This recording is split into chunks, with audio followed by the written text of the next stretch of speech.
Alright, so we're looking at the Street Fighter II Champion Edition Arcade1Up cabinet from Tastemakers.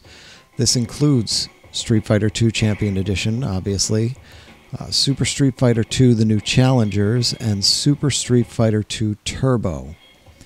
I apologize in advance for the video. The camera was having trouble going from the light to dark and the light to dark, and stuff looks a little washed out on the screen here, but in real life, in person, it looks crisp and clean and bright and beautiful, and it's pretty tremendous. So Street Fighter II Champion Edition was released by Capcom in 1992, and it was the first of many updates to the original game, Street Fighter II The World Warrior, or more commonly known as just simple Street Fighter II. I'm going to get this out of the way right up front. This hit the arcades right around the time I was graduating from college, so I missed out on the entire Street Fighter arcade experience. I had Street Fighter II for the Sega Genesis, and I got pretty good at it. I was playing against my roommates at the time, but it's really not the same thing. The controls are so different. So just keep that in mind when you're watching me get decimated match after match here. I haven't had a whole lot of time to practice on this or you know, edit together some great match or anything. I'm just sitting down and playing. So I'm going to get my ass kicked. Be ready for it. I'm not a Street Fighter guy with a deep arcade history with these machines, but now that I have this, I can take the time to learn at my own pace without bleeding quarters, which is pretty awesome. So I fully intend to take advantage of that, having an actual machine here that I can just go to town on and get good at.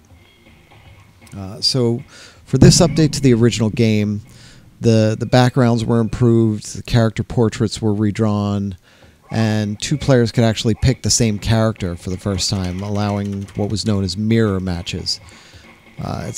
This is actually the third biggest grossing arcade game of all time, and it's just a few spots above Asteroids and Defender, which were massive. They're in the top 10. But it's directly behind Pac-Man at number 1. Go Pac-Man. And Space Invaders at number 2. Go Space Invaders. All right. This is essentially, it's the king of fighting games. And if you're a fan of the genre, this is the one you need. I'm just really happy that I can practice at home with no need to waste quarters. So the cool thing about the cabinet is it's the actual cabinet. I mean, the layout and everything with the buttons and the graphics on it and everything, around the marquee there. They even have the misspelling where it says, instead of Balrog, it says Barlog. Everything is there just like it was in the arcade.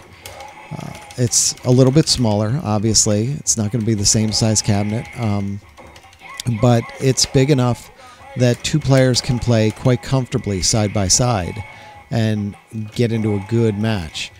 One thing I've noticed, though, when I was playing with one of my friends, is that you should have something like I'm on a slick wood floor, and the bottom of the cabinet will slide a lot when we get crazy with the controls and start pulling at things. Yeah, I was a little upset there. So when we go crazy and start pulling and pushing and hitting all the buttons, the cabinet can slide around. So if you're on a wood floor or anything like that, if it's not on a carpet, essentially, you might want to put something under it to make sure that it doesn't slide around too much, because it will.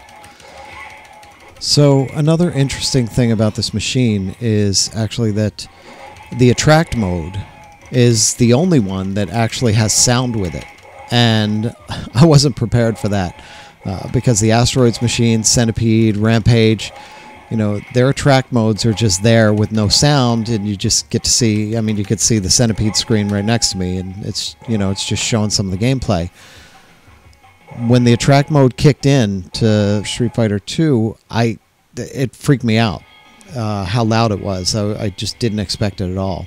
So something to keep in mind when you're at home, if you don't want, you know, your significant other to know that you're playing. There is that volume control there. So I'm going to get out of here at some point, and like all the other machines with Arcade1Up, you're going to hold down the Player 1 button to get back to the main menu, which I'll do in a second here, and we'll move over to Super Street Fighter 2, the new challengers.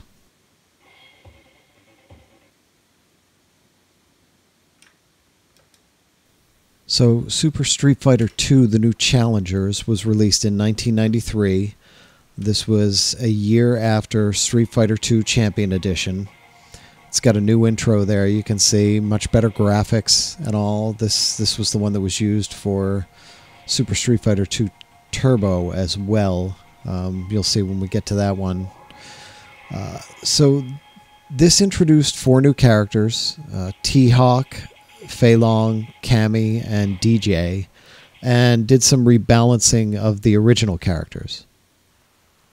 As you can see, from that intro screen and even from this screen right here, it also included updated graphics. So everything was a little bit better. The music and the sound effects were re-recorded. There's a new announcer. A new scoring system was added for first attacks, reversals, combos, and recoveries. And overall, it's just a solid evolution of the game. You're going to watch me get my ass kicked again. I don't know why you want to see this. It's horrendous. I always hated Guile. Hated him with a passion. And that's why. I could never, for the life of me, even on the Genesis, I could never for the life of me get around that damn thing. Jumping over it or blocking it or whatever I had to do. I was just terrible against him. So, and yeah, quick death.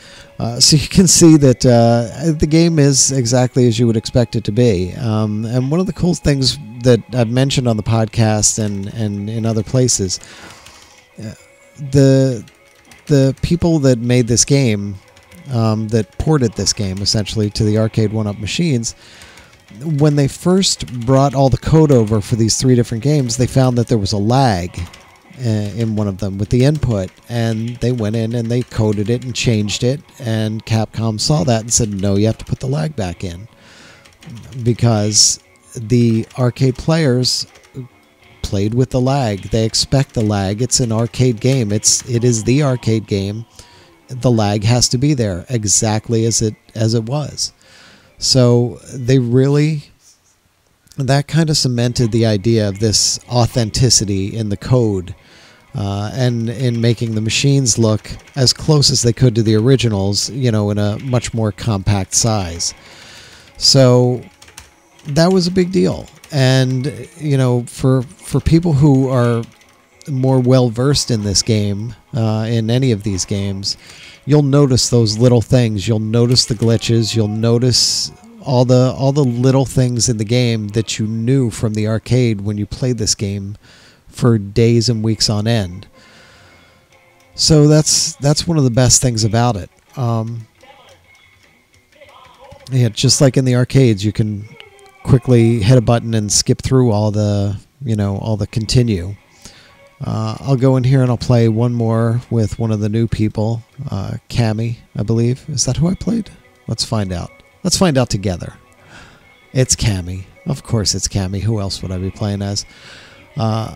And watch me get my ass kicked by Guile again. And then we will move on to the 3rd game in the set, which is Super Street Fighter 2 Turbo. We'll talk a little bit about that and wrap this whole thing up with some more embarrassing destruction at the hands of the AI.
All right, and on to the last of the 3 games here on the Street Fighter II Champion Edition cabinet. This one is Super Street Fighter II Turbo.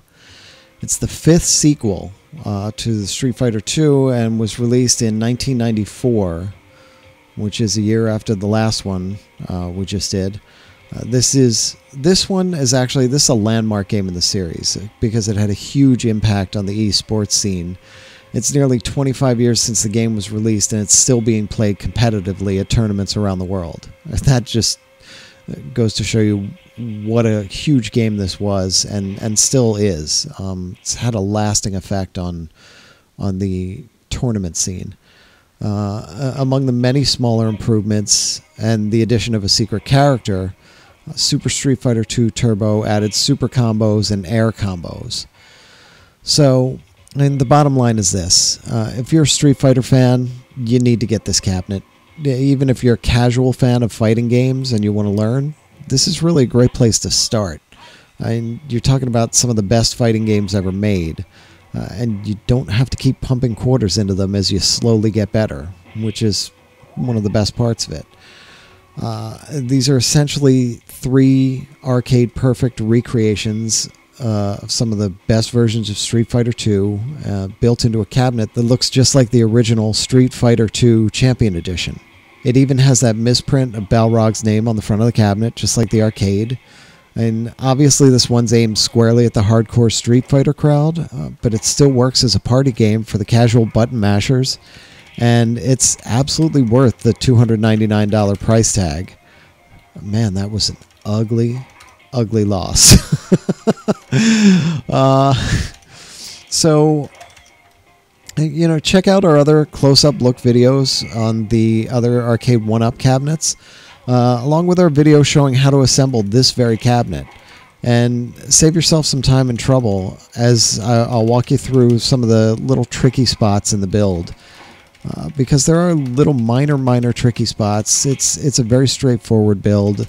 You could probably put a cabinet together in about 30 minutes, 40 minutes, depending on how you do it.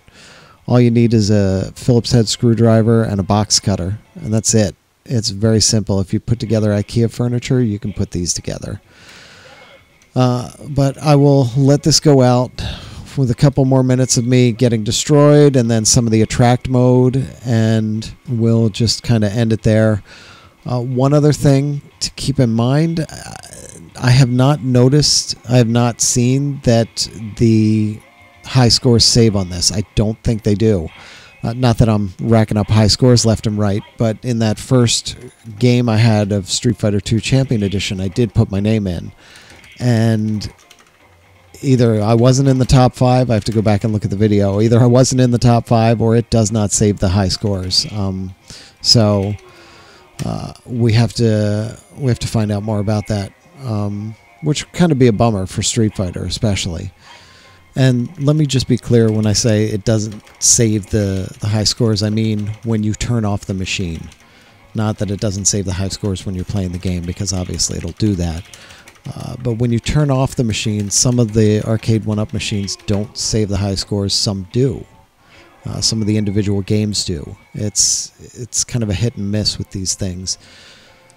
So let's go out on me just getting destroyed some more, and maybe some of the attract mode, so you can get an idea of what the game looks like. It's fantastic. These all are. Check out the rest of our videos for the Arcade1Up stuff. Check out the rest of our videos in general. We've got everything at psnation.com and right here at YouTube on our channel. And I hope this group of videos has helped you out a little bit. If you had any questions about the machines, anything that I didn't cover in any of the videos that I did, the 5 videos altogether that I did for these machines, just send us a message at psnation.com, or leave a comment here, and I'll respond as soon as I can with any information that I have, and maybe help you out. So that's it. Enjoy the rest of this, and thanks for watching.